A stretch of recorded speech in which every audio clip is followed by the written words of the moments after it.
ASMR et on se retrouve sur la lecture d'un livre de Jean-Michel Jakobowitz qui s'appelle Le meilleur de l'humour 100% zombie, le guide de survie ultime. Et je vais vous lire les pages culture zombie qui sont, je trouve, intéressantes. Donc c'est parti. Le zombie aux deux visages. Savez-vous qu'il y a deux types de zombies? Tout d'abord, le zombie d'origine haïtienne, qui tire ses racines d'Afrique et qui est à mort réanimé par un sorcier, le contrôlant totalement. Ensuite, le zombie mort-vivant, dont les origines remontent à la Grèce antique et que l'on retrouve au Moyen-Âge européen.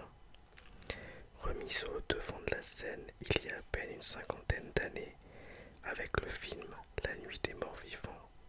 Ce dernier zombie est un mort-vivant en partie décomposé, qui pousse des grognements et dont le seul et unique but dans la vie ou dans la mort est de manger de la chair humaine. Quoi qu'il en soit, le mot zombie viendrait de zombie, qui, en Kikongo, une langue parlée en Angola, signifiait Dieu ou Dieu serpent. Plus tard, ce mot fut utilisé pour désigner un mort-vivant dans le culte vaudou. Dans le créole de Louisiane, le mot signifie fantôme. Zombie peut s'écrire avec un E à la fin ou sans, la version avec E étant d'origine anglaise. Je vais chercher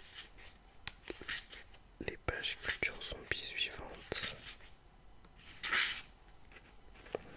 Le zombie haïtien. Le zombie fait partie intégrante de la religion vaudou venue d'Afrique et qui s'est implantée en Haïti. Un zombie est une victime d'un prêtre vaudou, le Oukan.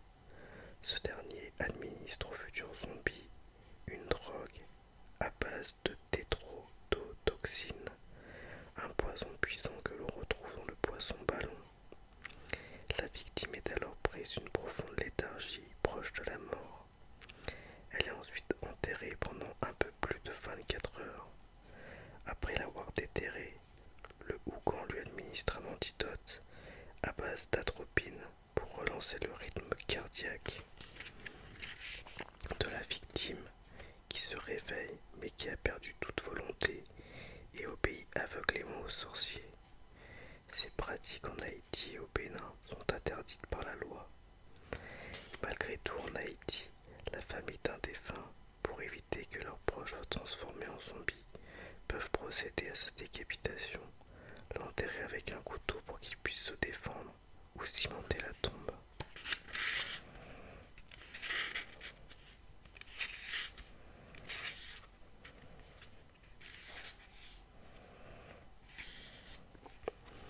Du zombie grec au zombie moderne. D'après certains auteurs, les Grecs et les Romains imaginaient déjà des revenants vêtus de grandes robes noires sortant du royaume des morts pour venir hanter les vivants.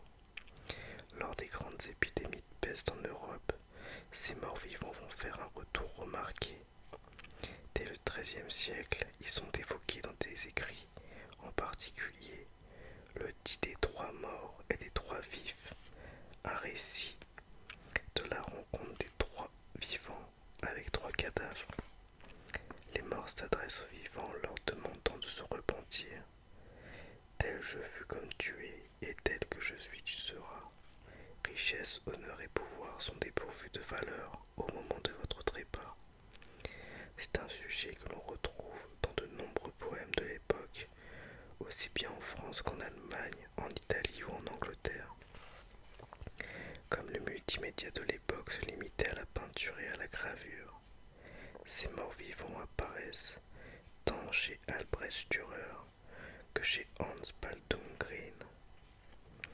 Un tableau de ce dernier, le chevalier, la jeune fille et la mort, représente une charmante jeune fille blonde tout en rondeur, enlevée par un chevalier, tandis qu'un cadavre en décomposition essaye de la retenir. Plus près de nous, à la fin du XIXe siècle, Anatole Lebras a transcrit un conte breton racontant l'histoire d'un fossoyeur qui, par mégarde, transperce d'un coup de pioche le corps d'un mort enseveli. Ce dernier se rend alors la nuit chez le fossoyeur et lui montre la blessure qui lui a été infligée, blessure verdâtre à souhait, digne des meilleurs films de zombies.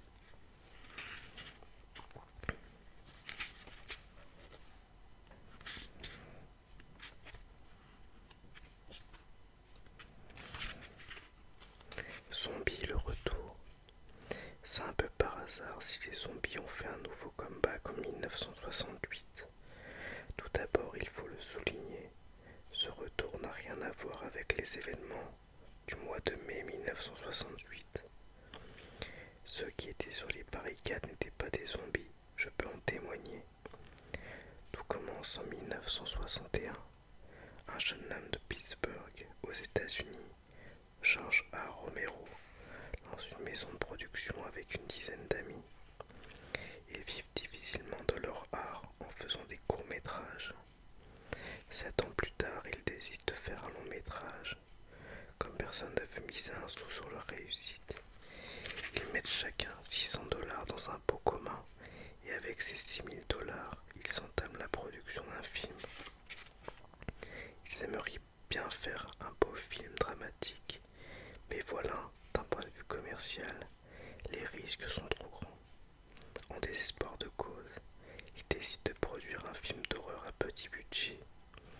Avec les premiers rushs, ils réussissent à réunir $114 000. Le film sera tourné en noir et blanc, non pas par esthétisme, mais par manque d'argent. Le film aura le franc succès que l'on sait. Le culte du zombie est né.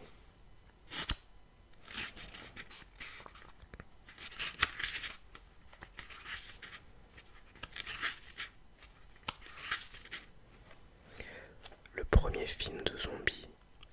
Si la nuit des morts vivants, Night of the Living Dead, réalisé en 68 par Romero, a donné le signal d'un engouement pour les zombies qui ne s'est pas démenti depuis.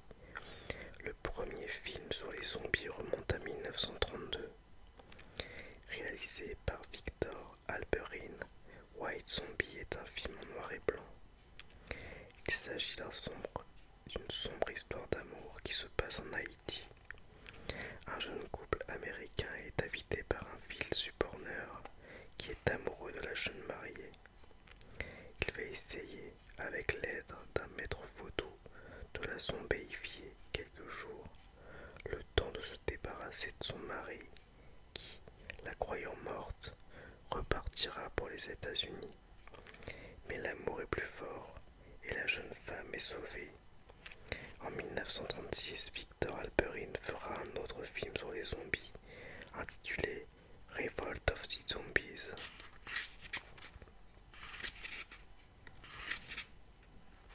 Le cerveau qui ne voulait pas mourir. En 1962, Joseph Green réalise un film intitulé Le cerveau qui ne voulait pas mourir. Celui-ci retrace la belle histoire d'amour, totalement encore, d'une jeune femme avec un scientifique un peu fou. Cette jeune femme est décapitée lors d'un accident, mais son amoureux transi, ne pouvant supporter son décès, parvient à faire revivre sa tête, avec lesquels il essaiera de donner par la suite un corps. Comme la tête proteste qu'elle ne veut pas du corps d'une jeune personne que son homme a enlevée, il lui scotche la bouche afin de ne plus l'entendre. Les derniers mots du film, alors que le laboratoire est en feu et que le scientifique fou est mort, revient à la fiancée. I told you to let me die. Je t'avais bien dit de me laisser mourir. Ce film a donné lieu à un musical en 2009.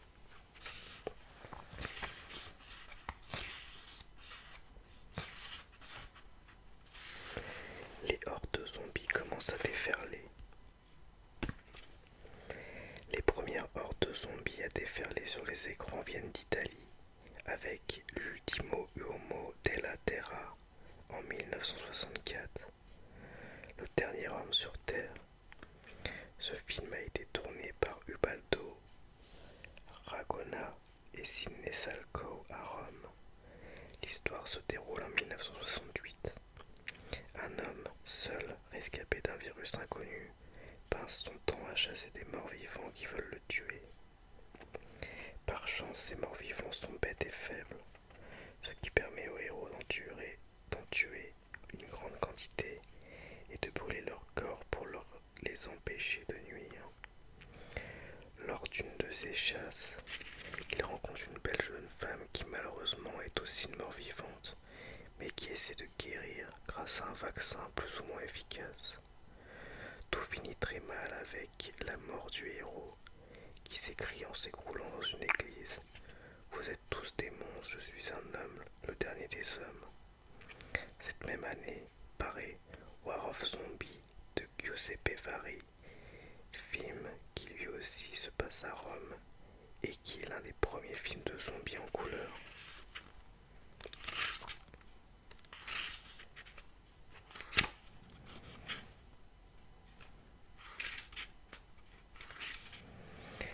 Les zombies entrent à l'université. Pour son 80e congrès, l'Association francophone pour le savoir, ACFAS, de l'Université de Montréal, a organisé en mai 2012 un colloque intitulé Autopsie du zombie. Les thèmes abordés ont été le zombie réhumanisé, étude de la revictimisation du zombie lorsque le zombie prend la parole, une intériorité relevée, zombie, le mythe et le symptôme anticapitaliste, zombie et imaginaire scientifique. Il y a pire que les zombies, il y a ceux qui les fabriquent. Éthique et monstruosité de la science, conception scientifique sur la zombification ou l'imaginaire du zombie dans Herbert West, Réanimator, le macabé dans la machine, etc., etc.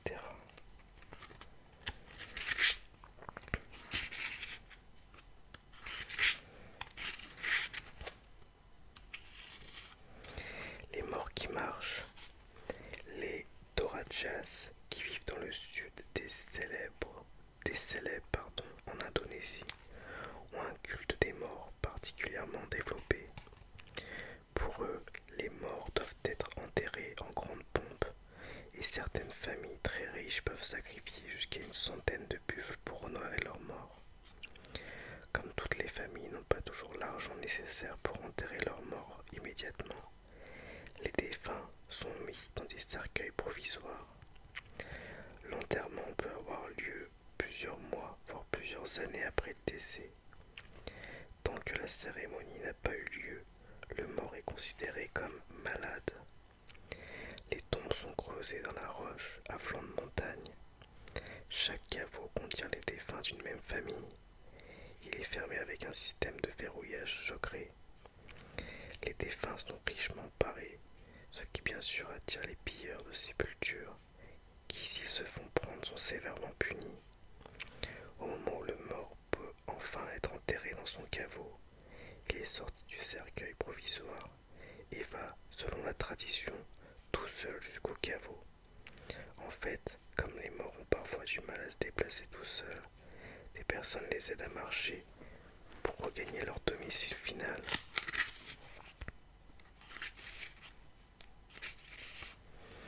Les demi-zombies, les ghouls. La ghoul n'est pas à proprement parler un zombie, mais elle possède beaucoup de ses caractéristiques. Ces démons issus de la culture arabe que l'on retrouve dans les mille et une nuits peuvent changer de forme. Ce sont soit des femmes, soit des hyènes avec des pieds fourchus. Elles aiment beaucoup les cimetières dans lesquels elles déterrent les morts pour les dévorer.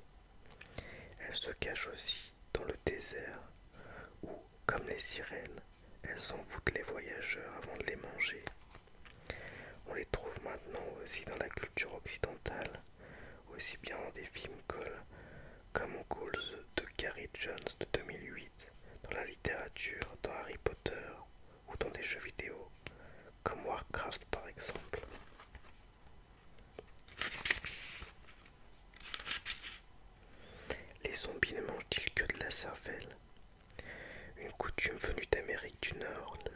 supposer que les zombies ne mangent que de la cervelle et qu'ils répètent sans cesse le mot brain, cerveau en anglais. Les puristes du monde zombie vous diront que les zombies mangent tout ce qui est chair humaine fraîche et que de toute façon, vu le niveau rudimentaire de leur mode d'expression, les zombies sont incapables d'articuler un mot, même aussi simple que brain. Mais attention, les zombies mutent. Il arrive ainsi que dans certaines aventures, films ou BD, les zombies parlent, ont une forme d'intelligence et marchent même assez rapidement.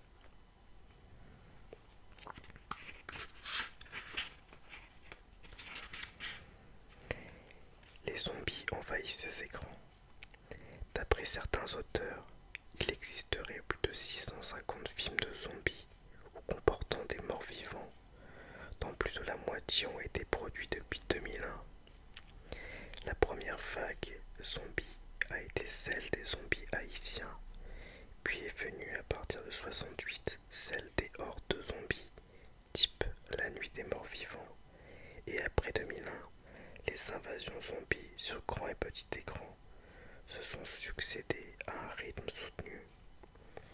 Ce chiffre ne tient pas compte des multiples courts-métrages qui sont régulièrement produits sur ce sujet, ni surtout de l'immense richesse zombique que renferme Internet.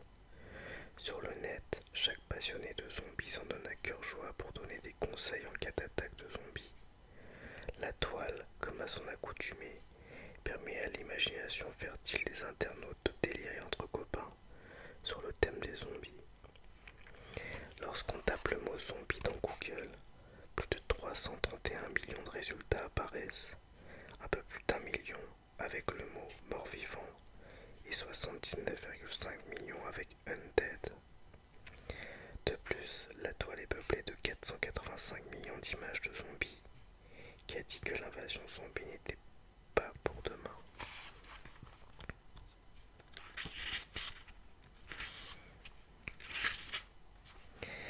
Qu'est-ce qu'une marche de zombies?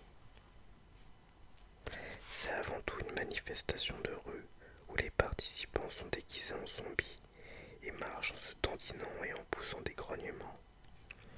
La première de ces marches a eu lieu le 19 août 2001 à Sacramento en Californie. Elle était censée être le clou d'un festival de films de minuit. Depuis, cette marche se déroule chaque année.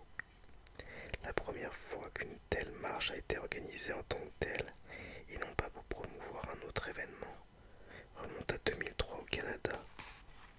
Puis ces marches de zombies ont essaimé dans le monde entier: Londres, Berlin, Varsovie, Melbourne, Winnipeg, Sao Paulo et même New Delhi ou Séoul sont contaminés. Les monstres envahissent les plus grands centres urbains. De quelques centaines de participants au début, on est passé à l'échelle supérieure avec plus de 10 000 personnes lors de la marche de Mexico City en 2011. En France, chaque grande ville a aussi sa marche de zombies. Paris, Lyon, Marseille, Strasbourg, Brest, Bordeaux, Nice. Elles sont organisées par des passionnés de zombies, ou plus rarement des professionnels du spectacle. Aujourd'hui, plus de cartons d'invitation, tout se fait par internet et en particulier via Facebook. Certaines de ces marches sont spontanées, d'autres plus planifiées. Leur but à toutes et avant tout de s'amuser.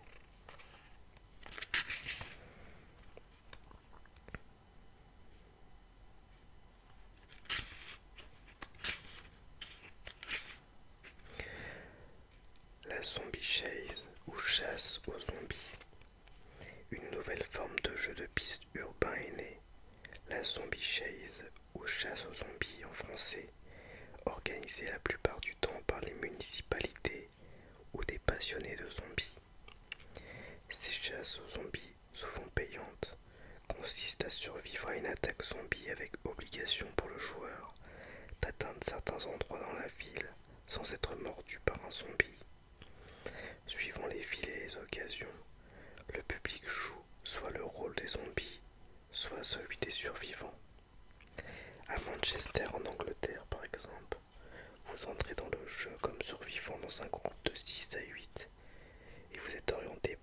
survivants verra lieu à atteindre. Si vous arrivez finalement au camp des survivants, des médecins vous examinent pour être certain que vous n'êtes pas infecté. Si par malheur vous avez été infecté, vous êtes déguisé en zombie et rejoignez leur horde, et à votre tour, vous devez chasser le survivant. Le jeu dure de 2 à 3 heures. Ces zombies chases peuvent également prendre la forme de cross, rendue plus difficile par la présence de zombies sur le parcours.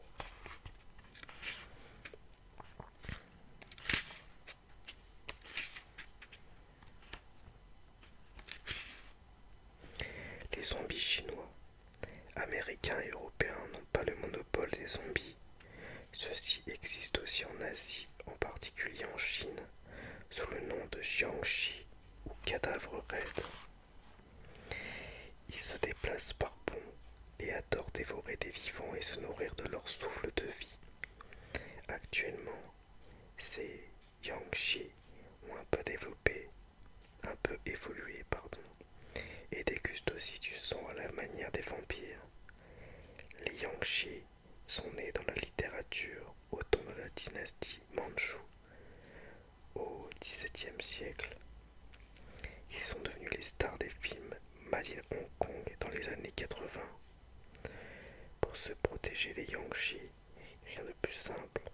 Il suffit d'avoir un miroir, une branche de pêcher, un balai, une clochette, une épée d'un maître taoïste, du riz, des haricots rouges, la règle d'un ébéniste qui fabrique des cercueils, le marteau d'un tailleur de pierre tombale, du sang de poule, de l'urine de prêtre taoïste ou d'enfant.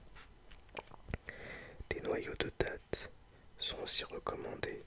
Le seul problème, c'est qu'il faut les enfoncer dans les orifices naturels du cadavre pour les boucher.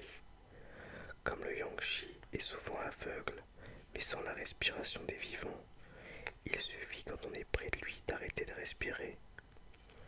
Mais la meilleure solution pour se débarrasser des Yangshi demeure le feu. On retrouve ces fameux Yangshi un peu partout, que ce soit dans les cartes Yu-Gi-Oh! Ou dans des jeux vidéo comme Super Mario, Darkstalker, Kung Fu Kid, Super Street Fighter 4, Kingdom Hearts 2, Legend of Hero Tonma, Martial Champion, etc. Ils ont aussi investi le monde des mangas et des animes, comme Shaman King, Rosario plus Vampire, Princesse Jellyfish, etc.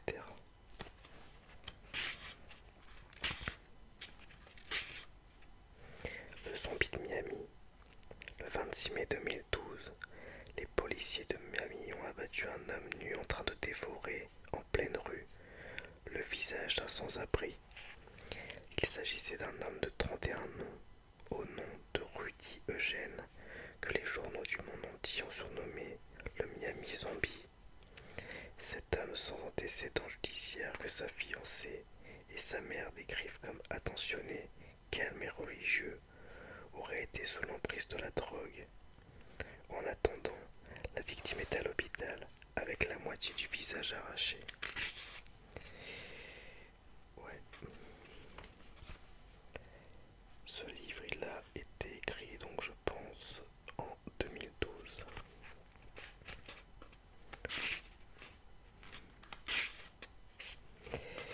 Les zombies venus du Nord. Dans les traditions germaniques et anglo-saxonnes, les Orkneas sont des morts qui marchent. Ce sont des cadavres en décomposition aux ordres de Grendel qui mangent les vivants. Dans Le Seigneur des Anneaux, Tolkien a transformé ces Orkneas en orques. Plus au nord, les drogueurs sont des revenants qui s'attaquent aux vivants, mais ont cette caractéristique étrange de ne pas pouvoir rentrer dans une maison sans y avoir été invité au moins une fois. Pour se débarrasser des drogueurs, il fallait s'emparer de leur corps, le brûler et disperser les cendres dans une rivière. On retrouve ces drogueurs dans les jeux vidéo comme The Elder Scrolls 5 Skyrim, Blood Moon et The Witcher 2 Assassin of Kings. Ah ouais, donc il a dû sortir après 2012 alors ce livre. j'essaie de trouver une date. 2013. On continue. Comment empêcher les morts de revenir? Le matchalismos. Le matchalismos est une coutume de la Grèce antique qui consistait à couper les pieds, les mains, le nez ou les oreilles des morts et à les placer sous leurs aisselles pour éviter qu'ils ne reviennent se venger parmi les vivants. C'est ce que Clytemnestre a fait à Agamemnon après son assassinat lors de son retour de la guerre de Troie. On retrouve des coutumes similaires un peu partout dans le monde, comme placer une pierre dans la bouche d'un mort pour éviter qu'il ne morde. À une certaine période, il était aussi conseillé d'enfoncer un pieu dans le cœur d'un suicidé pour éviter qu'il ne revienne hanter les vivants. En Amérique du Nord, les Amérindiens entaillaient les pieds des personnes tuées par la foudre. En Afrique, certaines tribus coupaient les ligaments et la moelle épinière de leurs morts. En Australie, les aborigènes battaient les cadavres jusqu'à leur casser les os et remplissaient les incisions avec des pierres.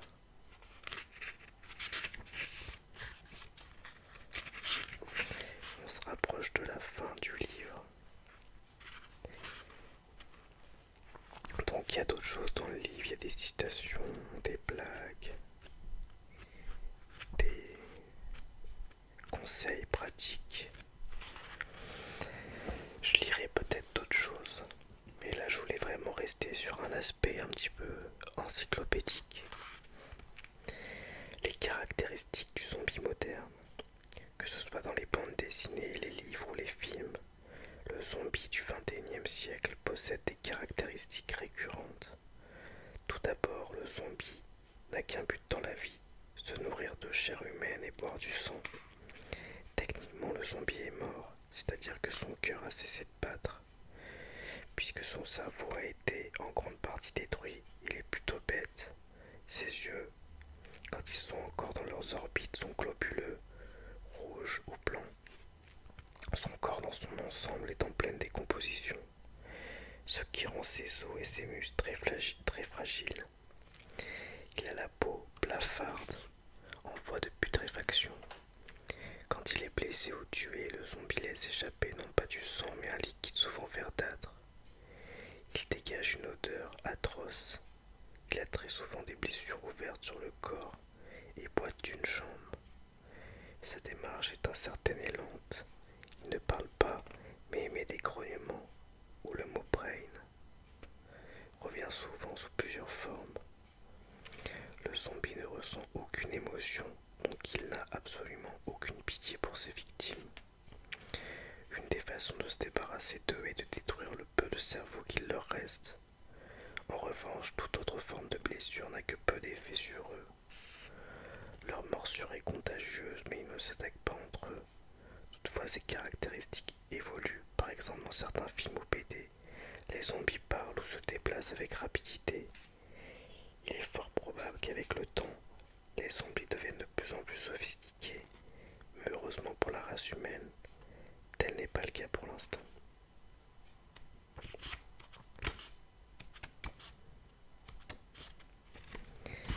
Quel est le but de la vie d'un zombie? Les discussions entre experts battent leur plein. En principe, le zombie n'a qu'un seul but dans la vie, manger des humains vivants. Certains affirment que c'est de cette nourriture qu'ils tirent leur énergie vitale. D'autres pensent que les zombies ont une fringale inextinguible, non pas assouvir une faim qu'ils n'ont pas, mais tout simplement pour contaminer les humains et agrandir la horde des zombies. Il s'agirait d'une nouvelle forme de prosélytisme sanguinaire. Le professeur David, quant à lui, affirme que manger est le dernier réflexe du zombie, qui a par ailleurs tout oublié. Cette faim dévorante ne correspond à aucun besoin, ni énergétique, ni hégémonique. Les zombies mangent les êtres humains parce que c'est tout ce qu'ils savent faire. Si tous les morts vivants se donnaient la main, imaginez un instant que tous les humains, depuis la nuit des temps, sortent de leur tombe. Combien de morts vivants on va aérer la planète?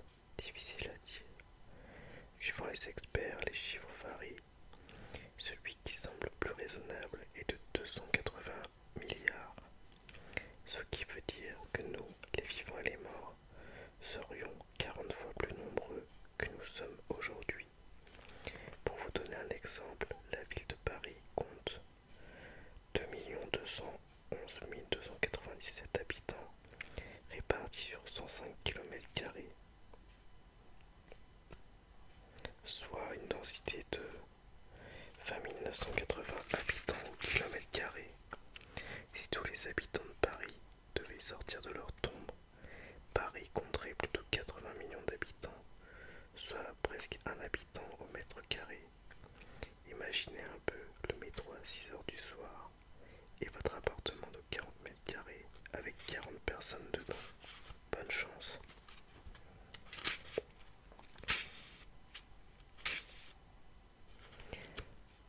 La loi anti-zombie, extrait du code pénal haïtien de 1835, article 249. Il sera qualifié de tentative de meurtre l'emploi contre n'importe quelle personne de substance qui, sans causer la mort réelle, produit un coma léthargique plus ou moins prolongé. Après que la personne a été enterrée, l'acte sera considéré comme un meurtre, quel qu'en soit le résultat.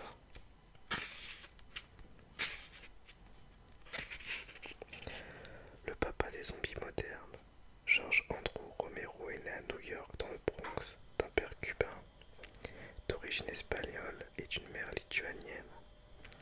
Il reçoit sa première caméra 8 mm pour ses 14 ans, alors qu'il tourne son premier court-métrage intitulé L'homme du météore. Il s'amuse à jeter un mannequin en feu depuis un toit. Cette dangereuse mise en scène lui vaut un court séjour en prison. Par la suite, Romero déménage à Pittsburgh, où il entre au Carnegie Institute of Technology. Il y étudie l'art, le design et le théâtre. Son diplôme en poche, il se lance dans la réalisation de courts-métrages et de publicités avant la nuit des morts vivants en 68. Il réalisera ensuite une quinzaine de films, pour la plupart sur les morts vivants. Il a actuellement la nationalité canadienne et vit à Toronto avec sa seconde femme, Suzanne Desrochers, qu'il a rencontrée sur le tournage de Land of the Dead. Comment devient-on un zombie? Depuis les années 60, les morts vivants peuvent être des personnes touchées par un virus, par des radiations atomiques, voire des extraterrestres. Il peut aussi s'agir d'expériences humaines qui ont mal tourné. Dans la plupart des cas, on devient un zombie par contamination d'un autre zombie, soit par morsure, soit par le sang, un peu à la manière des vampires. Quels sont les risques d'une invasion zombie? Il y a en fait deux types de risques liés à une invasion zombie. Le premier direct serait la disparition de l'humanité par contamination du virus.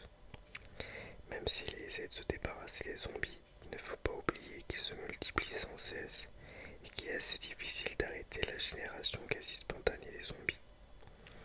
Il existe aussi un risque indirect, car l'apparition d'une telle menace engendre un changement total de rapport entre les survivants.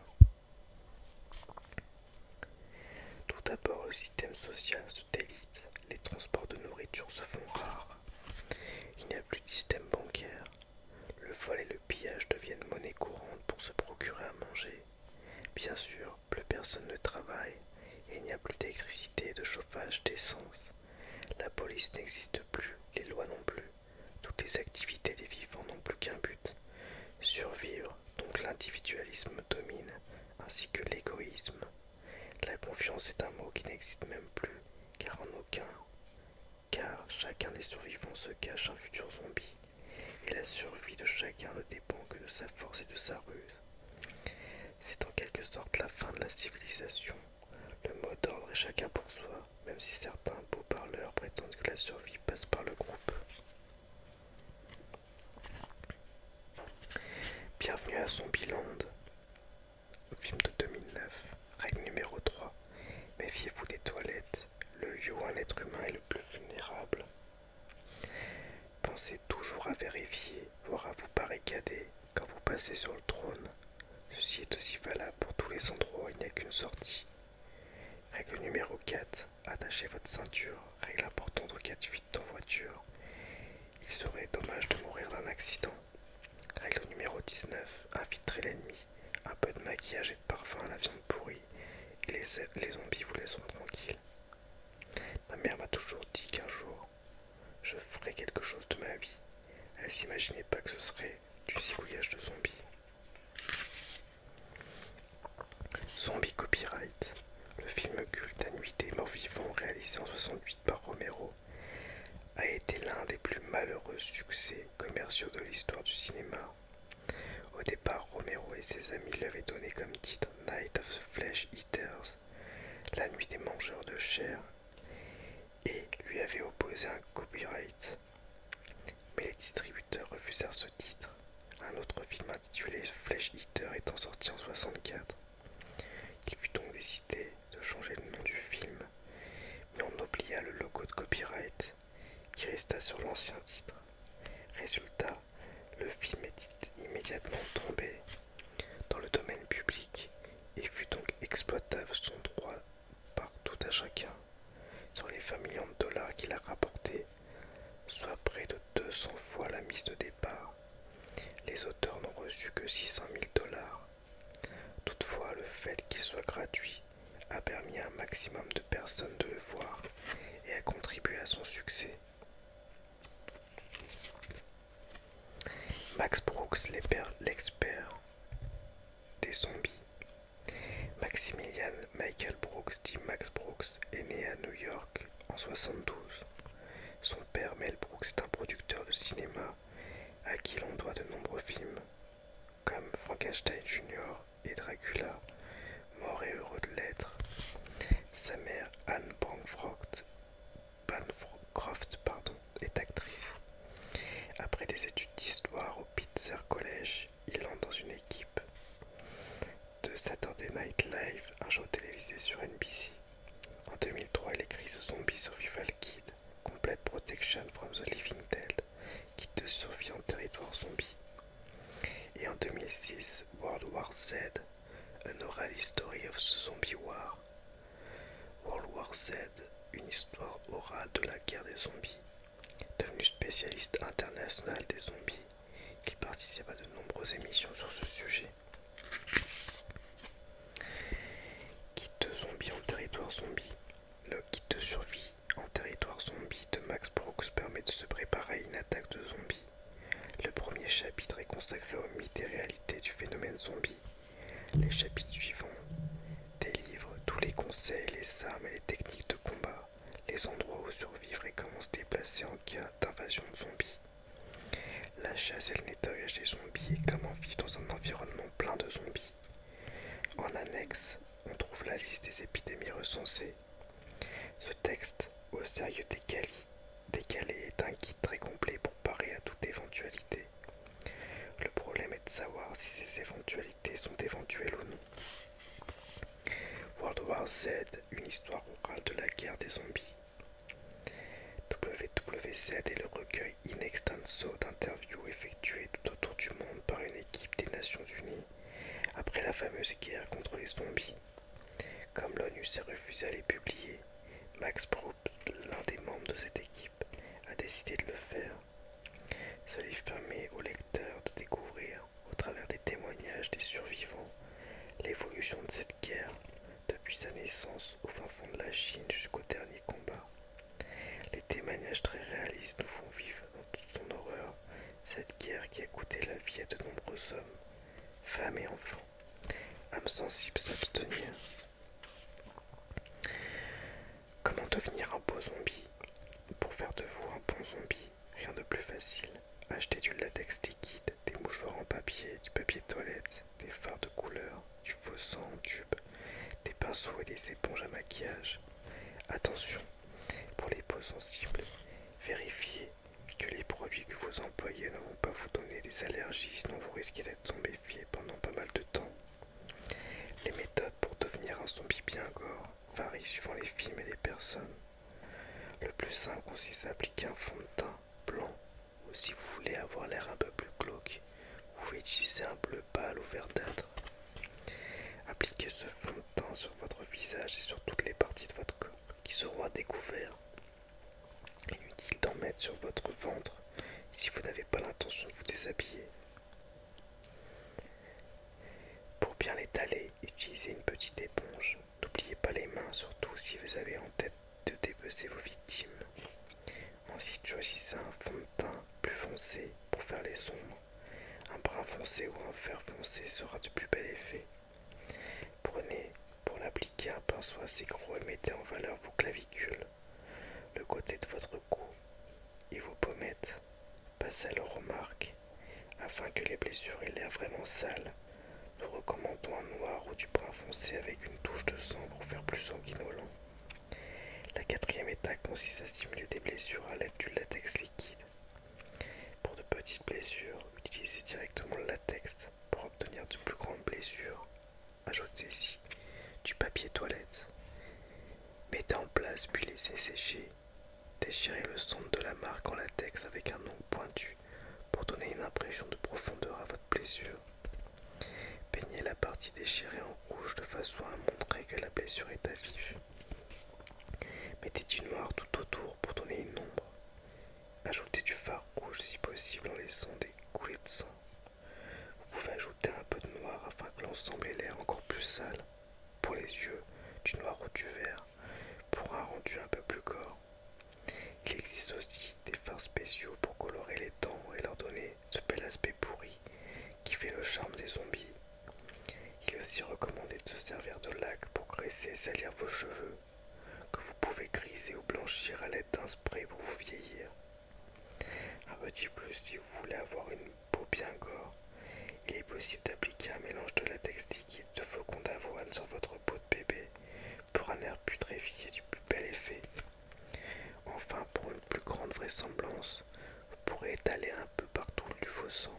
Certains puristes ajouteront quelques kilos de viscères, animaux achetés chez les tripiers qu'ils cacheront sous leur manteau ou directement dans leur pantalon pour le sortir au moment adéquat. Attention dans le métro, l'odeur peut incommoder les voisins. The Walking Dead, les morts qui marchent. The Walking Dead est une série de bandes dessinées américaines en noir et blanc, créée en 2003 par Robert Kirkman et Tony Moore. L'essor de la série en est à son 17e volume. Je crois qu'il y en a plus depuis. Depuis le 7e volume, Charlie Adlar a remplacé Tony Moore qui malgré tout continue à concevoir certaines couvertures. L'histoire tourne essentiellement autour des survivants dans un monde de zombies. Tout commence dans l'hôpital d'une petite ville du Kentucky. Rick Grimes, chef de la police qui a été blessé pendant son service, sort du coma. Il découvre qu'il est seul et que la ville est envahie par des morts-vivants. Cette BD a donné naissance à une série télévisée adaptée par Frank Darabont et Robert Kirkman, qui en est déjà à sa 3e saison, 4e ou 5e je crois maintenant, et a reçu de nombreux prix.